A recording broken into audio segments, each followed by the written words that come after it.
Bueno, buenas tardes. Primero que nada, agradecerles a todos y a todas la presencia una vez más acá para cerrar el curso. Quería como punto de partida tomar, para encuadrar un poco la clase que vamos a dar hoy, que es la última, que es sobre planificación en organizaciones de la economía social, quería tomar una idea que planteaba recién el director del programa, en cuanto a las diferencias que hay entre las organizaciones de la economía social y las organizaciones de la economía capitalista, ¿no? Como han visto en las clases anteriores de este curso, cuando hablamos de economía social hablamos de una forma de economía en la cual la centralidad, el centro lo ocupa el ser humano, no el retorno sobre la inversión. Y en el horizonte de esta economía no está la reproducción del capital ampliada, sino la reproducción de la vida. Si tenemos en cuenta estas dos diferencias que son esenciales, también tenemos que pensar que en materia de gestión y en materia de organización, que es de lo que vamos a hablar hoy, la economía social también tiene como desafío construir otra racionalidad. Es decir, muchas de las herramientas que vamos a ver hoy proceden de la empresa capitalista, sin embargo, necesitan ser adaptadas y necesitan ser resignificadas. ¿Por qué? Porque los objetivos, en un caso y en otro, son completamente distintas. En este caso no se busca la maximización del lucro, lo que se busca es la transformación social y la mejora del bienestar de determinados grupos sociales. Y por otra parte, la implementación de estas herramientas de gestión no se hacen bajo la lógica de la verticalidad, de la cadena de mando, sino en la lógica de la horizontalidad, de la democracia económica, de la democracia organizativa. Es decir, es la diferencia entre construir organizaciones verticales y organizaciones en las cuales todas las decisiones pasan directa o indirectamente por procesos colectivos, ¿no? Dicho esto, me voy a meter directamente en el tema que nos convoca hoy, que es el tema de la planificación en organizaciones de la economía social. La idea de la estructura es que yo hable unos minutos, unos 30, 40 minutos, y después les damos la palabra a ustedes para que nos interpelen, para que pregunten, consulten y digan lo que quieran comentar, ¿no? Y después, a posteriori, hacemos el taller con las dos compañeras. Bien, para empezar, empecemos por el principio, ¿no? Cuando hablamos de planificación, ¿qué significa planificar? ¿Qué aporta la planificación a una organización de la economía social? Y después, en términos generales, cuando pensamos en planificación, sobre qué elementos tenemos que tomar decisiones, ¿no? Empecemos definiendo. Planificar, lo que supone en términos generales, aplicado a cualquier ámbito de la vida, es anticipar la toma de decisiones antes de actuar. Es decir, agarramos el futuro, lo traemos al presente, lo pensamos, a partir de eso fijamos objetivos, fijamos caminos y definimos medios para, transitando esos caminos, llegar a esos objetivos. Es decir, planificar significa llenar el vacío entre donde estamos hoy y donde queremos estar en un futuro determinado. ¿Sí? Tiene una impronta de traer el futuro, imaginarlo, pensarlo y tomar decisiones a partir de eso. El siguiente punto sería, bueno, ¿y qué aporta planificar a las organizaciones de la economía social? ¿Qué utilidad tiene? La primera cuestión que hay que tener en cuenta sobre los beneficios de la planificación es que una organización con planificación es una organización que tiene menor nivel de riesgo. Es decir, que puede trabajar con menor incertidumbre, con mayor previsibilidad y con menor vulnerabilidad. Ustedes saben que las cooperativas, las asociaciones, los clubes y demás suelen ser, por una cuestión económica, bastante más vulnerables que las organizaciones lucrativas, razón por la cual, en este sentido, la planificación nos presenta herramientas para tener menos riesgos al trabajar. El segundo aporte que da la planificación a las entidades de la economía social tiene que ver con la eficacia. Simplemente la eficacia es la capacidad de colectivamente alcanzar los objetivos que nos proponemos alcanzar. En tercer lugar, con la eficiencia. Y la eficiencia significaría alcanzar los objetivos que nos proponemos, pero con una utilización óptima de los recursos de los cuales disponemos, digamos. Esa sería la diferencia entre eficacia y eficiencia, la consideración en torno a los recursos. Y el cuarto elemento, que es especialmente importante cuando hablamos de economía social, es que la planificación nos aporta coherencia. Coherencia significa la conexión o interrelación entre determinadas cosas. Claro, cuando pensamos la planificación nos da coherencia operativa, en el sentido de podemos definir actividades y fijar recursos que sean adecuados a esas actividades. Nos da coherencia estratégica, en la medida que nos facilita que a partir de los objetivos que nos fijamos caminos, digamos, más adecuados a esos objetivos. Y por último, cuando hablamos de organización de la economía social hay que tener en cuenta la coherencia ideológica. Es decir, la planificación también nos aporta coherencia ideológica en el sentido de las actividades que planificamos y llevamos adelante están encuadradas en un determinado proyecto de sociedad que todos y todas las personas que formamos parte de esa organización compartimos, que no es un tema menor, digamos, no es un tema menor cuando hablamos de economía social. Y el tercer punto introductorio que les quería plantear es, bueno, cuando planificamos sobre qué temas decidimos. Bueno, lo primero lo que decía al principio, decidimos sobre el futuro, fijamos objetivos, definimos recursos para poder cumplir esos objetivos. Recursos no pensemos solamente en plata, recursos técnicos, recursos materiales, recursos humanos. Adaptamos esa planificación en función de las capacidades que como construcción colectiva tenemos. Asignamos periodos de tiempo a la acción, es decir, vamos a hacer tal cosa en tal fecha. Establecemos prioridades, que esto también es fundamental. No todo se puede hacer y no todo vale lo mismo. Bueno, en función de las sensibilidades de las personas que integran una organización, es importante establecer prioridades y a partir de eso tomar decisiones de planificación. Y después todo eso lo plasmamos en actividades concretas, digamos. Esto que estoy diciendo son elementos generales de toma de decisiones que a continuación vamos a ir especificando un poco más, ¿no? Bien, definida la planificación y su utilidad, el siguiente punto que le quiero plantear es el siguiente. Es importante también entender y pensar la planificación en niveles, ¿sí? En dimensiones diferentes. Me explico. Cuando pensamos en organizaciones de economía social, podemos pensar 3 niveles de planificación. De lo general a lo particular, hay un primer nivel que es elemental, que es lo que se llama nivel político, es decir, definir colectivamente un marco de convivencia que nos permita cohabitar un proyecto colectivo en el largo plazo, es decir, bueno, somos esto y vamos hacia acá. Es una suerte, si se quiere, metafóricamente de paraguas que nos cubre, que nos permite tener una identidad y un sentido de pertenencia, pero a su vez nos da un rumbo a transitar en el largo plazo. Sin una planificación política, vamos a la deriva. ¿Sí? Ahora voy a detallar un poquito los elementos de la planificación política. Ese es el primer nivel, el más abstracto, digamos, el más, si se quiere, paraguas y de largo plazo. Después, en el otro extremo de estos niveles, hay una planificación de tipo operativo. Tenemos que planificar sobre lo cotidiano. Es decir, todo ese paraguas de convivencia político, ideológico, tenemos que plasmarlo en actividades concretas. Bueno, ¿qué vamos a hacer mañana? ¿Qué vamos a hacer en 2016? ¿Qué vamos a hacer en marzo? ¿Sí? ¿Con qué plata y demás? Eso es un nivel operativo, que a su vez es todo lo contrario, es un nivel absolutamente concreto. ¿Sí? Mientras el político es abstracto, tiene un contenido fuerte ideológico, acá no vale ningún tipo de contenido ideológico. Lógicamente está vinculado al nivel político, pero acá lo que planificamos son programas, planes, proyectos, anclamos a la vida cotidiana de la organización lo que vamos a hacer. Entonces, les planteo un nivel muy abstracto y un nivel muy específico.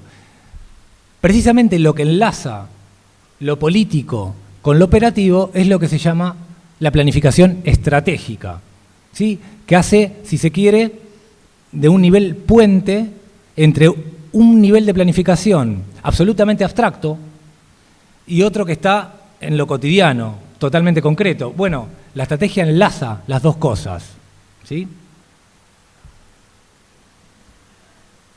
Bien, ahora voy a desarrollar brevemente cuáles son los conceptos que forman parte de estos tres niveles de la planificación: político, estratégico y operativo. Y voy a empezar por el nivel político, ¿sí? Hay tres conceptos clave que forman parte de esta planificación política en la economía social: la misión, la visión y los valores. Conceptos que es muy importante que estén formulados, no solamente, por supuesto, de manera participativa, colectiva, sino es importante plasmarlos por escrito. Ahora voy a explicar por qué. Bueno, explico los conceptos. La misión, básicamente, significa cuál es el propósito principal que tiene la organización. Es decir, la misión responde, preferentemente en un párrafo corto, breve, a la pregunta ¿por y para qué existe esta organización que hemos creado? ¿Sí?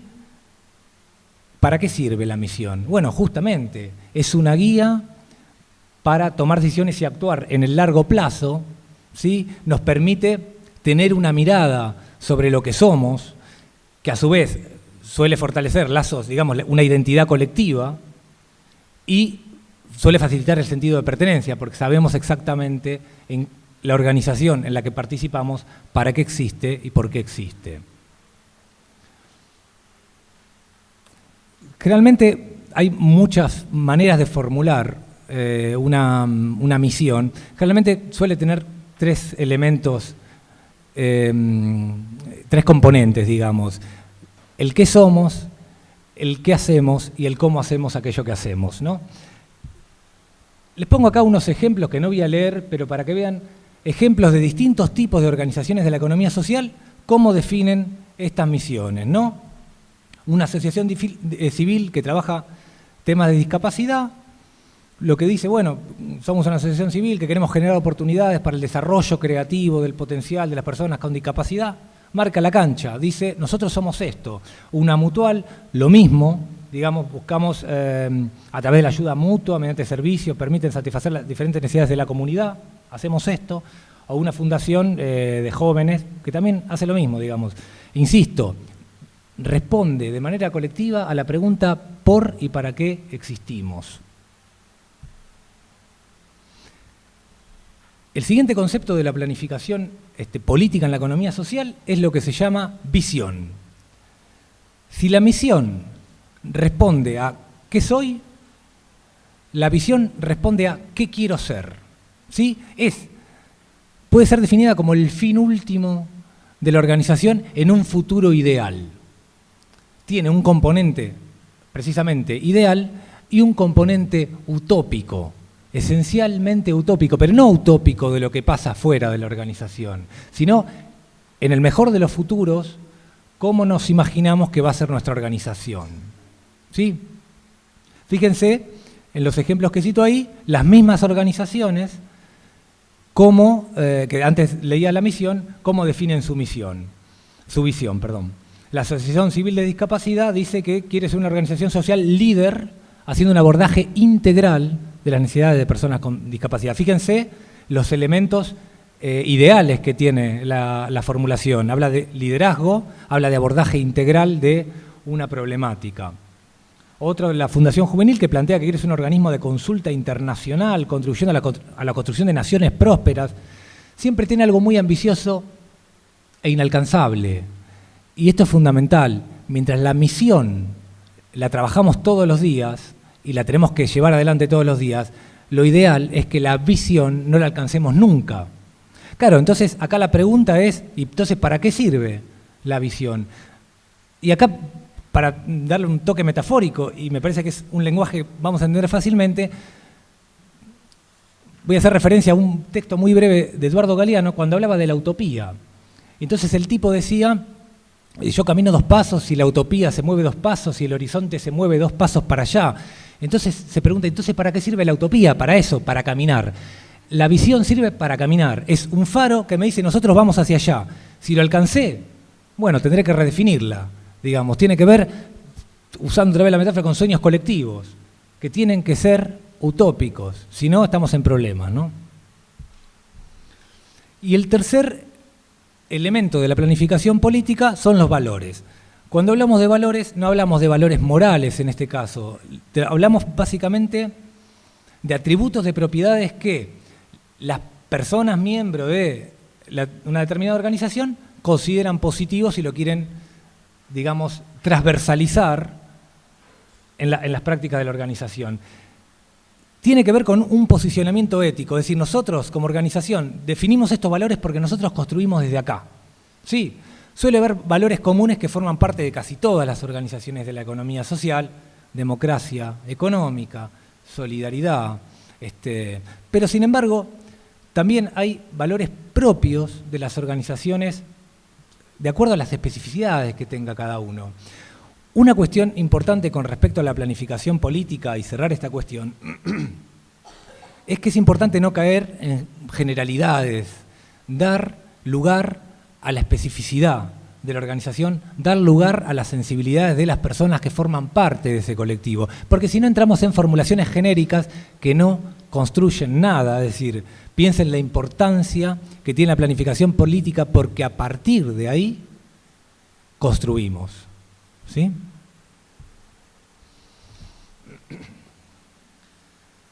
Bien, el segundo nivel de la planificación, que les mencionaba antes en esta lógica de 3 niveles, era el nivel puente, que es la estrategia.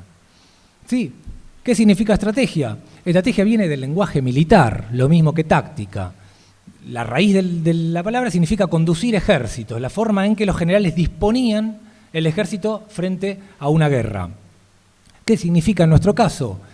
Definir caminos, sendas, lineamientos para conseguir los objetivos. Importante matizar 2 cosas o 3 con respecto a la estrategia. La estrategia es un concepto cualitativo y es abstracto. Solemos enlazarlo y mezclarlo un poco con la idea de táctica.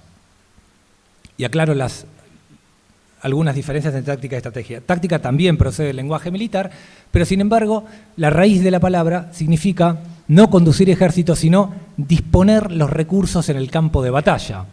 Es decir, los generales en ese caso, a través de la táctica aplicaban una estrategia. La táctica era concreta, la estrategia era abstracta y era cualitativa. Pongo un ejemplo concreto. Yo tengo una cooperativa en Remedios de Escalada y veo una problemática que es, en mi barrio hay un desconocimiento de qué es la economía social. Entonces, defino como objetivo hacia dónde me dirijo, aumentar el conocimiento que tiene el barrio X sobre la economía social. La estrategia que defino en ese caso, una que puedo definir, es la sensibilización. Esa sensibilización la puedo aplicar, por ejemplo, a través de acciones tácticas como charlas, hacer una radio online, es decir, cerrar acuerdos con el colegio del barrio para ir a darle charlas a los pibes. ¿Se entiende? La táctica es la aplicación de la estrategia y es totalmente concreta. Ahora la estrategia es abstracta. Cito algunos ejemplos de estrategias que usamos organizaciones de la economía social. Hablaba de sensibilización. Bueno, usamos educación no formal, trabajo comunitario, intervención en el territorio, concientización, promoción de la lectura. Según el tipo de organización de que se trate, usamos distintas estrategias. Estas estrategias, insisto, lo que hacen es enlazar lo político con lo que tenemos que hacer todos los días, que es lo operativo.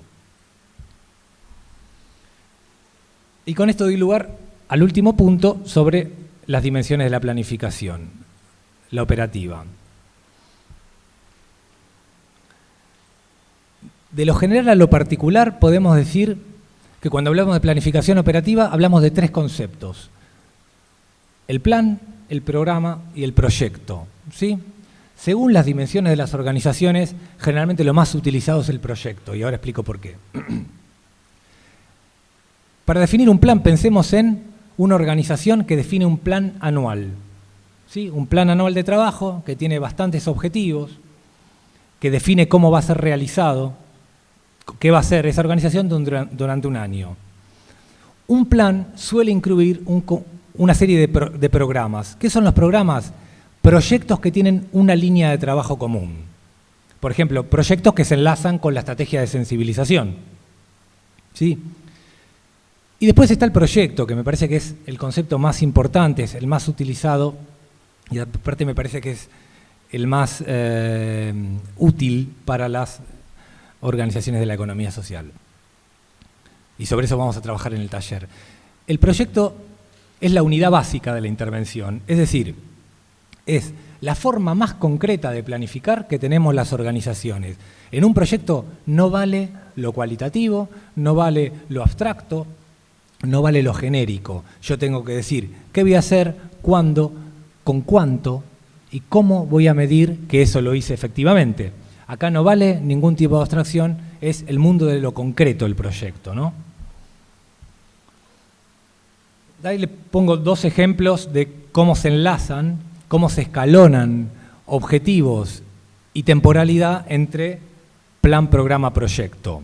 Es decir, insisto, de lo general a lo particular, en el ejemplo que planteamos, decimos, bueno, podemos pensar un plan anual de una cooperativa de trabajo que hace comercialización de productos de economía social. El programa define un programa de sensibilización y como proyectos define proyectos de talleres, alumnado universitario, proyectos de cine con debate. ¿Sí? La idea que quiero mostrar con estos ejemplos es, en la planificación operativa entre estos tres elementos hay un escalonamiento temporal, ¿sí? Y de objetivos que va de lo general a lo particular. ¿Cuál es la base de esto? La coherencia, ¿sí? Que haya conexión entre una cosa y la otra, ¿sí? Inclusive, este amparo me va a facilitar el proceso de que si en algún momento alguien quiere proponer un proyecto que está fuera del marco político o estratégico de una organización, enseguida nos damos cuenta, ¿sí? Porque si tenemos todo lo anterior definido, no nos vamos a salir de ese marco previamente definido. Bien, en este gráfico resumo los conceptos sobre los que hablé hasta acá. Misión, visión, valores, nivel político, estrategia y nivel técnico u operativo, plan, programa, proyecto. Bien, y ahora vamos a adentrarnos, me parece que es la parte fundamental de esta charla, que tiene que ver con conceptualizar y aplicar a la práctica esta cuestión de proyecto. Como les decía antes, un proyecto es la unidad básica de la intervención, es decir, es lo más concreto sobre lo cual podemos planificar. ¿Qué elementos forman parte de un proyecto? Lo primero, al menos un objetivo concreto, específico, medible, su logro una vez terminado el proyecto. Segundo, temporalidad. Un proyecto está atado a un mes, un año, digamos, tiene que tener un cronograma de trabajo que guíe la ejecución del proyecto. Tiene que tener territorialidad, es decir, territorialidad me refiero a ámbito de incidencia que yo pueda previamente definir sobre qué territorio va a tener incidencia. Tiene que tener necesariamente un grupo de beneficiarios, de personas beneficiarias de esa acción, si no, no es un proyecto social y es otro tipo de proyecto. Y tiene que dar solución, digamos, lo que le da sentido al proyecto es dar solución a una problemática o a una necesidad de tipo social detectada en ese territorio o en ese grupo beneficiario concreto. ¿Qué especificidades tiene un proyecto cuando es de tipo social? Que los objetivos son de transformación, son de mejora de la calidad de vida o mejora del bienestar de determinados grupos, insisto, previamente identificados y cualificados. Un proyecto de tipo social tiende a impulsar transformaciones, tiende a impulsar cambios sobre la realidad. ¿Qué tipo de cambios? Según el tipo de organización, culturales, políticos, sociales, económicos, según el tipo. Ahora, tiene que mover un poco la cuestión, ¿no?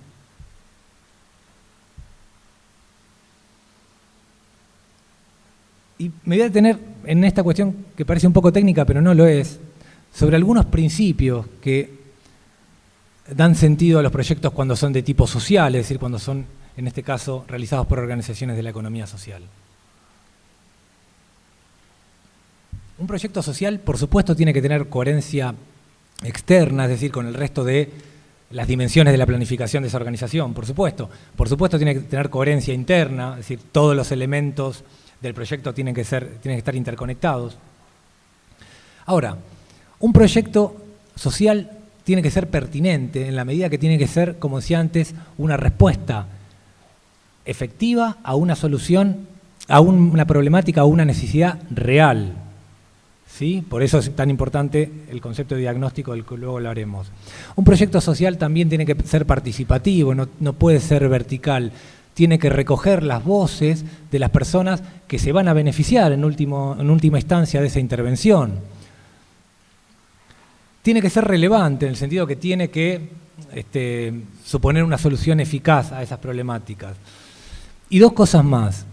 Es importante pensar que los proyectos sociales también sean complementarios, es decir, que no se impongan en los territorios, sino que traten de articularse con otras dinámicas que ya existan. ¿Para qué? Para construir sinergias.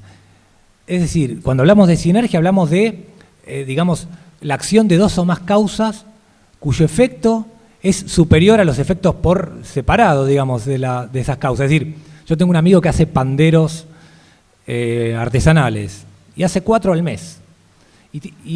Conoce a otra persona que hace panderos artesanales también y hace 4 al mes. Se juntaron y ahora hacen 12. Eso es un ejemplo de sinergia, cuando la suma de las partes cuando el todo es mayor que la suma de las partes. Y eso es elemental cuando hacemos construcción social, construcción política. Y después también otro principio de los proyectos sociales es la sustentabilidad, o tratar de plantear la sustentabilidad para evitar la dependencia. Sustentabilidad en este caso significa que las cosas puedan continuar por sí solas, ¿sí? Simplificando el concepto. Es importante pensar que las intervenciones tenemos que plantear la posibilidad de empoderar o de dotar de ciertas herramientas a los grupos beneficiarios para que cuando una vez que nosotros como organización nos retiremos, eso se pueda sostener, digamos. Pensemos en la palabra empoderamiento, que me parece la que mejor puede graficar esta idea de sustentabilidad aplicada a los proyectos sociales. Bien. Y otro concepto importante de los proyectos sociales es lo que se suele llamar ciclo de proyecto, que básicamente significa que los proyectos hay que pensarlos, es importante entenderlos así para tener una perspectiva global, como un conjunto de etapas que se van interrelacionando, digamos, se van influenciando mutuamente. ¿Sí? Este conjunto de etapas que iremos ahora explicando. Como decía antes, el punto de partida de un proyecto es dar respuesta a una problemática, dar respuesta a una necesidad. Razón por la cual la primera etapa de todo ciclo, de todo proyecto, tiene que ser un diagnóstico. ¿Qué es un diagnóstico? Es tratar de medir la magnitud o la naturaleza de un problema o una necesidad. Tratar de entender de qué se trata, de cualificar, de comprender en profundidad la complejidad sobre la que voy a intervenir. Le agregamos que en el caso de los proyectos sociales es importante que este diagnóstico sea participativo para evitar dinámicas de imposición, dinámicas verticales, inclusive dinámicas de dependencia. ¿Qué elementos básicos mínimos tiene que tener un diagnóstico? Primero es la cualificación del problema. Entender de qué se trata ese problema o esa necesidad sobre la que voy a intervenir, tratar de dibujarla, comprenderla, necesariamente estudiarla. Después entender quiénes son y cómo son los grupos beneficiarios de esa intervención social que vamos a hacer. También para tener una visión más compleja, es interesante darle un enfoque multiproblemático, es decir, agarrar el problema y tratar de inferir o de comprender cuáles son las causas que generan ese problema y cuáles son las consecuencias. Pensar la realidad en términos unidimensionales suele ser muy complicado para luego intervenir. Este enfoque lo que me permite decir, bueno, yo voy a trabajar sobre este problema. Este problema tiene 6 causas y 6 consecuencias. Bueno, yo voy a trabajar sobre esta causa y sobre esta consecuencia. Me permite afinar muchísimo más dónde voy a intervenir y cómo voy a intervenir para resolver ese problema. Y después, también es importante, esto depende mucho de la capacidad de generar información que exista en el territorio y sobre todo de los organismos públicos. Es interesante en un diagnóstico tratar de definir una línea base, es decir, de cuantificar la realidad antes de intervenir. Yo veo una problemática en mi cuadra y me interesa ponerle números a esa problemática. Son 3 personas, son 4 cloacas o son 6 bibliotecas, me da igual el indicador que sea según el caso. ¿Por qué?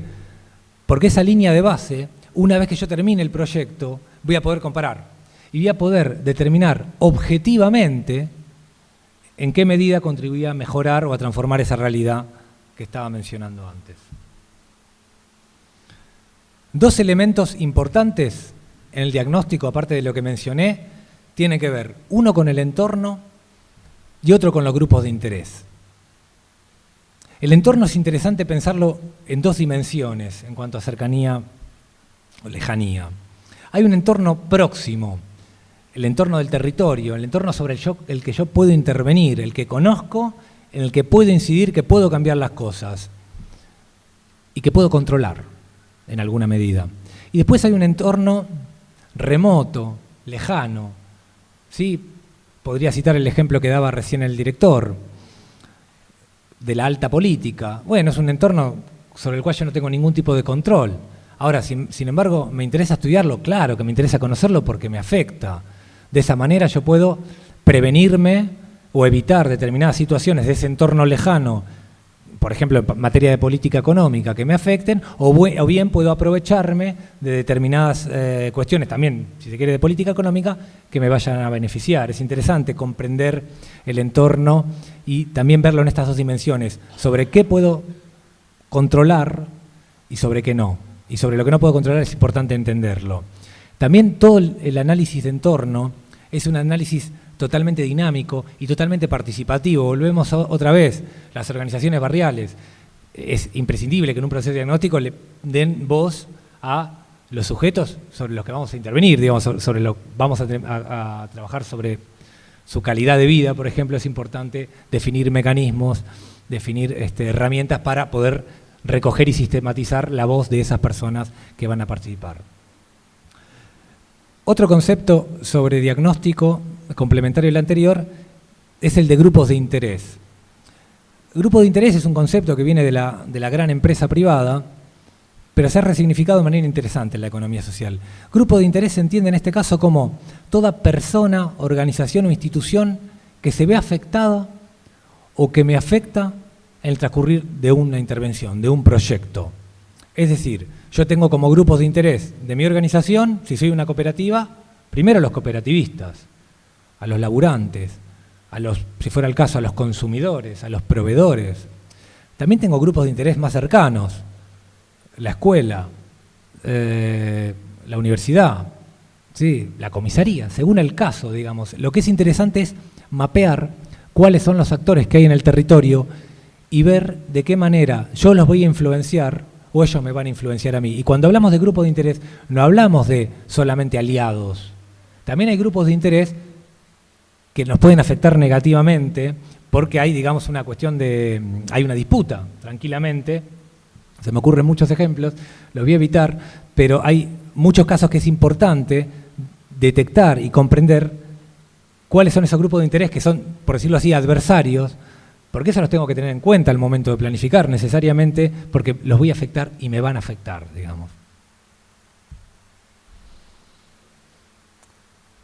El hecho de que el diagnóstico sea participativo, que diría que es una condición sine qua non en este caso, tiene, si se quiere, utilidad para la organización en la medida que me permite comprender de manera mucho más compleja, mucho más rica, la realidad sobre la que voy a intervenir. Está bien. Ahora, también es importante pensar los beneficios de un diagnóstico participativo para la comunidad. Es decir, los mecanismos de diagnóstico participativo suelen generar mayor identidad colectiva, conciencia colectiva de tenemos problemas que nos afectan a todos y a todas, tenemos problemas o necesidades comunes. También suele generar espacios para la participación, cosa que entendemos desde la economía social siempre positiva. Y otra vez, vuelvo al mismo punto que antes, un diagnóstico participativo suele fomentar el empoderamiento de los miembros de una comunidad, razón por la cual suele ser más positivo para la comunidad que para la propia organización. Bueno, sobre diagnóstico hay un montón de herramientas, un montón de libros de tipo cualitativas, cuantitativas. Ahí mencioné algunas de las más utilizadas. Las pueden googlear y las pueden buscar. Generalmente las que busqué son muy simples y son muy aplicables al campo de la economía social y solidaria. Pero no me voy a detener en esto porque va a ser bastante, me voy a ir de tiempo. Retomo lo del ciclo de proyecto. Decía, ¿seguimos? Una explosión. Los intereses. Bueno, ningún herido, ¿no? Están todos. Retomo la cuestión del ciclo de proyecto. Decía, el proyecto se inicia con la identificación. Analizo el problema, lo cualifico, los grupos, lo que decía recién, diagnóstico participativo. Claro, el siguiente punto, y créanme que probablemente es el más complejo para formular un proyecto, es definir los objetivos. ¿Qué es lo que yo quiero lograr con esa intervención? ¿Qué es un objetivo? Y básicamente, si yo identifico un problema, es la contracara del problema. Doy vuelta al problema y atrás está el objetivo. Si falta la participación en la comunidad, y ese es el problema central que da sentido al proyecto, el objetivo central es aumentar la participación de la comunidad, digamos, tiene esa simplificación. Ahora bien, cuando pensamos en proyectos se suele escalonar en dos tipos de objetivos y esto suele formar parte de casi todos los modelos de diseño de proyectos. Se suelen plantear objetivos generales, es decir, objetivos a los cuales el proyecto en el mejor de los casos va a contribuir, y objetivos específicos que son los objetivos que tengo que cumplir con el proyecto, que yo como ejecutor me comprometo a cumplir. Claro, el objetivo general suele ser más abstracto, ¿sí? Por ejemplo, aumentar o favorecer el aumento de la participación comunitaria, abstracto. Ahora, los objetivos específicos tienen que ser concretos, tienen que ser medibles, tienen que ser verificables. ¿Por qué? Porque es sobre lo que yo, como organización ejecutora, después voy a tener que dar cuenta. Supongamos que yo presento un proyecto al Ministerio de Cultura. Cuando termine el proyecto, el Ministerio de Cultura, que me lo financió, me va a decir, bueno, vos tenías estos objetivos. ¿Los cumpliste? Yo no le puedo decir, sí, más o menos. No, le tengo que demostrar que cumplí esos objetivos. Razón por la que los objetivos específicos tienen que ser medibles, tienen que ser totalmente verificables y en gran medida cuantificables, porque si no, no los puedo medir.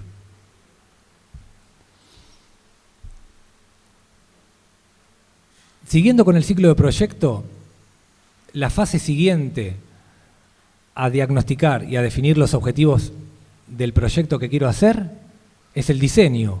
¿Qué es el diseño de un proyecto? Volcar las ideas que vamos teniendo en un papel. ¿Sí? Hay distintos modelos de planificación, de diseño, de proyectos que van, digamos, con una elevadísima complejidad, algunos que son más simples de hacer. Generalmente los organismos que financian intervenciones de la economía social suelen tener sus propios modelos. Ahora, más allá de los modelos, que insisto, varían mucho en complejidad, hay 10 puntos que en el diseño de un proyecto son innegociables, que son la base de cualquier formulación. Si en la formulación o el diseño de un proyecto falta cualquiera de estas cuestiones, de estas 10 cuestiones, el proyecto está necesariamente incompleto. Así que quiero detenerme un minuto en especificar estos ejes de información que tiene que tener el diseño de un proyecto. El punto de partida es el porqué, es la justificación, es la fundamentación. ¿Qué sentido tiene el proyecto? ¿A qué responde el proyecto? Acá lo que es importante es comenzar la formulación detallando el sentido que tiene, detallando cuál es el escenario político, social, económico, el que quieran, que justifica la realización de ese proyecto y lo fundamenta. ¿Sí? Eso es un ¿por qué? ¿Por qué queremos realizar este proyecto? El segundo punto es el qué, es decir, de manera sintética explicar qué es lo que voy a hacer. Empiezo la formulación diciendo, bueno, este es el problema, lo cualifico, lo explico. Siguiente punto, en 1 o 2 párrafos pongo, yo voy a hacer esto, lo resumo, luego lo voy a ir ampliando. Tercer punto, ¿para qué? Objetivos generales y específicos. ¿Sí? Cuarto, fundamental, ¿para quién? ¿Quién sale ganando con esto? Y acá hay que romper un poco con ciertos complejos que tenemos las organizaciones de la economía social para pensar, hay muchos proyectos que llevamos adelante que el grupo beneficiario es la propia organización. Es importante ponerlo eso. Es decir, yo he visto muchas veces formulaciones que intentan camuflar el beneficiario diciendo que el beneficiario es otro. No, bueno, a lo mejor vos como organización salís fortalecida y eso va indirectamente a afectar a otros grupos, porque vos vas a poder, por ejemplo, prestar un mejor servicio, si fuera el caso. Lo que es importante es tratar de definir quién sale ganando directa e indirectamente. ¿Sí? Cuarto punto, la metodología. Acá no me puedo extender mucho porque depende de cada proyecto. Lo que es importante es especificar cómo vamos a llevar adelante esa intervención, digamos, metodológicamente, definir el cómo. Fundamental, ¿con qué? Especificar recursos. E insisto en lo que decía antes, solemos pensar recursos plata. No. Tenemos que poner en valor, si nosotros ponemos un local, eso es un recurso, si ponemos personas, si ponemos expertos, esos son recursos que tener en cuenta, recursos informáticos, materiales, por supuesto también los recursos financieros. ¿Dónde? Esto también lo mencionaba como premisa de los proyectos. ¿Qué incidencia territorial va a tener la actividad en esta cuadra, en este barrio, en esta ciudad, en este colegio? Es importante delimitarlo, porque después sobre eso tengo que dar cuenta también cuando termine el proyecto. ¿Con quién? ¿Se acuerdan cuando hablaba recién de los principios? Decía, bueno, es importante tener en cuenta en los proyectos sociales el principio de la complementariedad. Tratar de articular, de fabricar, de construir alianzas para de esa manera construir sinergias, digamos, fortalecernos, articulando con lo que ya se está haciendo o con gente que haga algo parecido que podamos potenciarnos. Y es importante también en el diseño, suele dar bastante, no sé cómo decirlo de otra manera, bastante chapa, decir, bueno, yo voy a laburar con este, ¿no? Pero es importante especificarlo. Cuando todo proyecto, como decía al principio, al ser una unidad básica de intervención, está sujeto a un cronograma.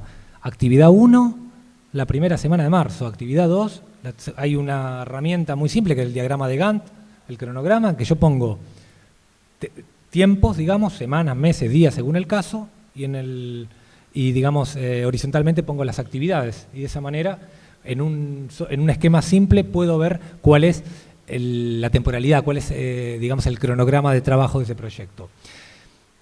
Y por último, el cuánto. ¿Qué significa el cuánto? ¿Cuáles son los productos, los bienes, los servicios esperados de una intervención? Doy un ejemplo concreto. Supongamos que esto es un proyecto, que lo es.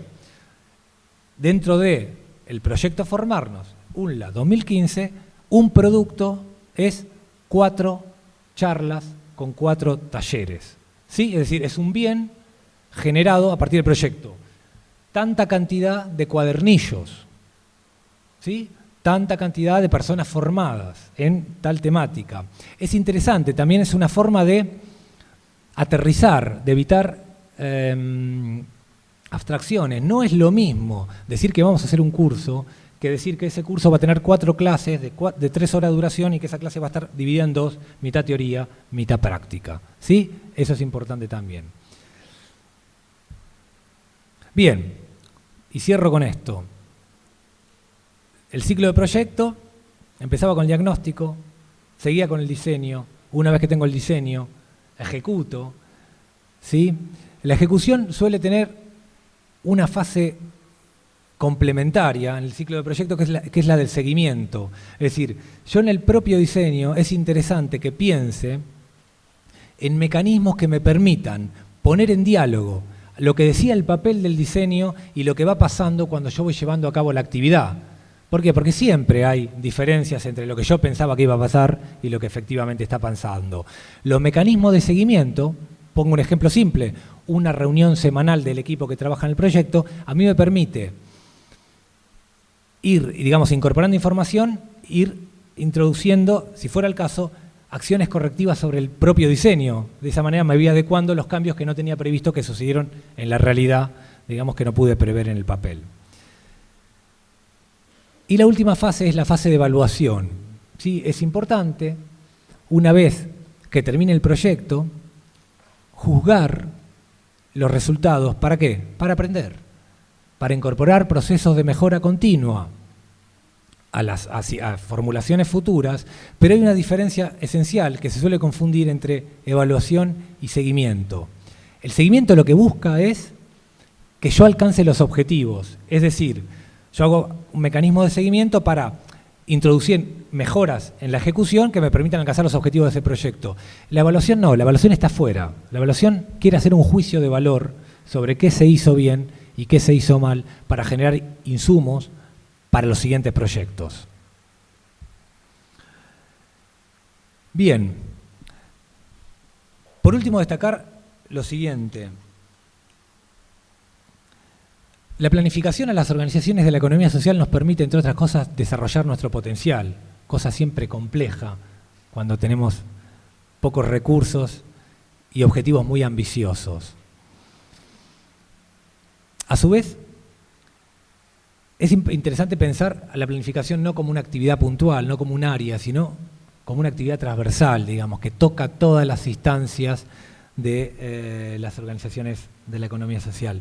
Porque en el fondo la importancia que creemos que tiene la planificación es que la capacidad de transformación que tengamos a través de proyectos colectivos va a estar directamente relacionada con la capacidad y la aptitud que tengamos para planificar, ¿sí? Es decir, nuestra eficacia política, social de colectivos o de proyectos colectivos y nuestra capacidad de cambiar las cosas que queremos cambiar va a estar atada, entre otras cosas, a que seamos capaces de colectivamente y democráticamente y transversalmente saber planificar.